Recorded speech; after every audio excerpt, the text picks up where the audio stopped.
அஸ்ஸலாமு அலைக்கும் வரஹ்மத்துல்லாஹி வபரகாத்துஹு. அல்ஹம்துலில்லாஹி ரப்பில் ஆலமீன். வஸ்ஸலாத்து வஸ்ஸலாமு அலா சய்யிதினா முஹம்மது வ அலா ஆலிஹி வ அஸ்ஹாபிஹி அஜ்மாயின். அம்மா பஅத். அன்பு நிறைந்த ஜெம் டிவி நேயர் பெருமக்களே, உங்கள் மீதும் உலக மக்களாகிய நம் யாவர் மீதும் எல்லாம் அல்ல இறைவனின் பேரன்பு உண்டாகட்டுமாகுக. இஸ்லாமிய நற்போதனைகளில் இன்றைய தினம் நாம் பார்க்கவிருப்பது நான் தவறு செய்ய வேண்டும்.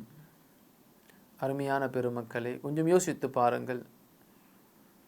நாமோ அல்லது நமது பிள்ளைகளோ தவறு செய்வது என்பது இஸ்லாமிய மார்க்கத்திலே தடை செய்யப்பட்ட ஒன்றாக இருக்கிறது. அது எத்தகைய ஒரு தவறாக இருக்கட்டும், ஹராமான தொழில் செய்வதாக இருக்கட்டும், அல்லது கொடுக்கல் வாங்கல் முறையற்றதாக இருக்கட்டும், பொறாமை கொள்வதாக இருக்கட்டும், பேராசை கொள்வதாக இருக்கட்டும், ஜினா செய்வதாக இருக்கட்டும், எதுவாக வேண்டுமானாலும் இருக்கட்டும், தவறு என்று இறைவன் எதையெல்லாம் தடுத்திருக்கிறானோ அவைகளை விட்டும் உங்களை நீங்கள் தடுத்து கொள்ளுங்கள். அது உங்களுக்கு ஈமானிய பலத்தை தரும் என்று நபி அவர்கள் குறிப்பிட்டு காட்டியிருக்கிறார்கள். அல்லாஹும் குறிப்பிட்டு காட்டுகிறான். அந்த வகையில் ஒரு வாலிபர் வருகிறார். நபி அவர்களை சந்தித்து, நபிகள் நாயகமே, எனக்கு நீங்கள் ஒரு அனுமதி தரணும்னு சொல்லி கேட்குறாரு. நபிகள் நாயகமே, எனக்கு நீங்கள் ஒரு அனுமதியை தாருங்கள், அதை நான் செய்ய விரும்புகிறேன், ஆகையினால் எனக்கு அனுமதி வேண்டும் என்று கேட்கிறார். யா ரசூலல்லாஹ் யஅதன் லி பிஸ்ஸினா. அவர் கேட்கக்கூடிய அனுமதி என்பது என்ன தெரியுமா? ஜினா. ஜினா செய்ய எனக்கு அனுமதி கொடுங்கள், ஒரு பெண்ணோடு தவறாக இருப்பதற்கு எனக்கு நீங்கள் அனுமதி தாருங்கள் என்று கேட்ட பொழுது, வலா தக்ரபு ஜினா. நபிகள்னா அல்லாஹு சுபஹானஹு தஆலா அல் குர்ஆன் ஷரீஃபிலே குறிப்பிட்டு காட்டுகிறான் அல்லவா, ஜினாவின் பக்கம் நீங்கள் நெருங்கக்கூட செய்யாதீர்கள், அது மிக மோசமான ஒரு செயல் என்று அல்லாஹுவே திருக்குர்ஆனிலே குறிப்பிட்டு காட்டியிருக்கிறான்.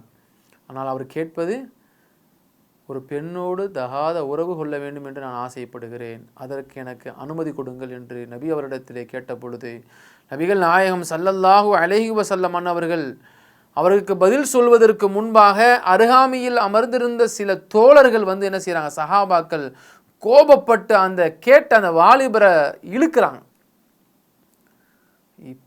போய் நபி அவர்களிடத்தில் போய் ஒரு தவறு செய்வதற்கு நீ அனுமதி கேட்கிறியா என்று கோபத்தில் சக தோழர்கள் சட்டையை பிடிச்சி இழுக்க ஆரம்பிச்சிட்டாங்க. அப்போ நபிகள் நாயகம் ஸல்லல்லாஹு அலைஹி வஸல்லம் அவர்கள், ஒருவர் தவறு செய்கிறேன் அதற்கு அனுமதி கொடுங்கள் என்று கேட்கிறார் அல்லவா, அவர் எந்த எண்ணத்திலே கேட்கிறார், அவரை சரி செய்கிற நோக்கம் என்ன, கோபப்பட்ட தன் தோழர்களை கொஞ்சம் அமைதியாக அமருங்கள் என்று சொல்லிவிட்டு நபி ஸல்லல்லாஹு அலைஹி வஸல்லம் அவர்கள் அந்த வாலிபரிடத்தில் அழகான முறையில் உபதேசம் செய்கிறார்கள். எப்படி செய்கிறாங்கன்னு சொன்னால், நீ விபச்சாரம் செய்ய ஆசைப்படுகிறாயே, உன் தாயோடு அத்தகைய செயலை செய்ய உனக்கு விருப்பமா? என் தாயோடு எப்படி இருப்பது, அது கூடாதல்லவா? உன் சகோதரியோடு விபச்சாரம் செய்ய உனக்கு விருப்பமா? அதெப்படி? என் உடன் பிறந்த சகோதரியோடு நான் விபச்சாரம் செய்ய எப்படி எனக்கு மனது ஏற்றுக்கொள்ளும்? ஆகையினால் முடியாது என்று சொல்லிவிட்டு, அதற்கு அடுத்து நபிகள் நாயகம் ஸல்லல்லாஹு அலைஹி வஸல்லம் அவர்கள் அந்த வாலிபரிடத்திலே எப்படி சொல்லுவார்கள், நீ யாரிடத்திலே எந்த பெண்ணிடத்திலே தவறான உறவு வைத்து கொள்ள வேண்டும் என்று நீ நினைக்கிறாயோ, அந்த பெண் ஒரு பிள்ளைக்கு தாயாக இருக்கலாம் அல்லவா? அப்போ அந்த பெண் தாய் என்கிற அந்தஸ்திலே இருக்கிறார் அல்லவா, அப்போ அந்த தாய்மையை கெடுக்க விரும்புகிறாயா? அதற்கு அடுத்து நபி அவர்கள் கேட்டார்கள்,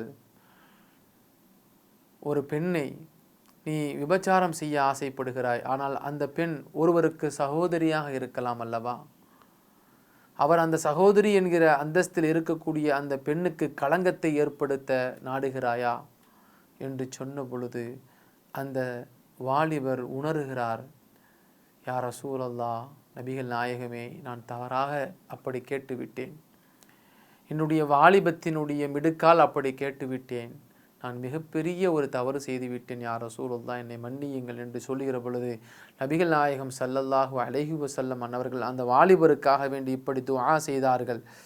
அல்லாஹும்ம க்ஃபிர் ذنبஹு வ தஹ்ஹிர் கல்பஹு வ ஹஸ்ஸின் ஃபர்ஜஹு. யா அல்லாஹ், இவரின் பாவத்தை நீ மன்னித்து விடுவாயாக, இவரின் எண்ணங்களில் நீ சுத்தப்படுத்துவாயாக. எவ்வளவு அழகாக நபி அவர்கள் பிரார்த்தனை செய்கிறார்கள் பாருங்கள். வதஹிர் கல்பஹு, எந்த சிந்தனையிலே எந்த எண்ணத்திலே இவர் இத்தகைய ஒரு செயலை செய்ய அனுமதி கேட்டு வந்தாரோ இவருக்கு இருக்கக்கூடிய இந்த சிந்தனை தவறானவையாக இருக்கிறது, ஆகையினால் அவருடைய உள்ளத்தை நீ சுத்தப்படுத்துவாயாக. வஹஸ்ஸின் ஃபர்ஜஹு, அவருடைய மர்மத்தை நீ பாதுகாப்பாயாக என்று நபிகள் நாயகம் ஸல்லல்லாஹு அலைஹி வஸல்லம் அவர்கள் துஆ செய்திருக்கிறார்கள். அருமையான பெருமக்களை, இன்றைக்கு தவறை இலகுவாக செய்து கொண்டிருக்கிறோம். எத்தனையோ தவறுகளை எத்தனையோ மக்கள் இலவாக செய்து கொண்டிருக்கிறோம். அது மிகப்பெரிய ஒரு பாவம் என்கிற சிந்தனையை யாரிடத்திலையும் இல்லாமல் இருந்து கொண்டிருக்கிறது. அருமையான பெருமக்களே, இஸ்லாமிய மார்க்கத்தில் இறைவன் எதையெல்லாம் தடுத்திருக்கிறானோ அத்தகைய அனைத்து விதமான ஹராமான விஷயங்களை விட்டும் நாம் பேணி பாதுகாத்து வாழ்வோம். அல்லாஹ் அதற்கு உதவி செய்வானாக. அஸ்ஸலாமு அலைக்கும் வரஹ்மத்துல்லாஹி வபரகாத்துஹு. இன்ஷா அல்லாஹ் மீண்டும் நாளை சந்திப்போம்.